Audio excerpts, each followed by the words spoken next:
Pero hindi kayo mabubusog sa veggies lang. Kaya kadalasan, fish, chicken, pork, beef.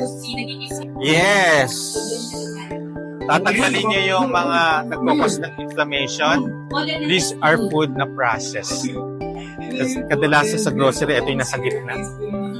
Pag ganun-ganun kayo. Yung mga real foods, nasa gilid lang. Or mayroong area, nasa wet area. Wet area. Yan yung mga kinakatay.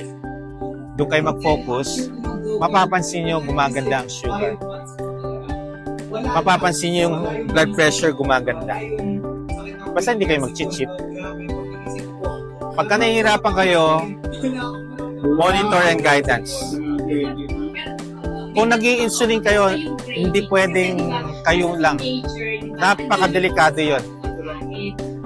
Yeah, may mga nag-i-insulin na type 2.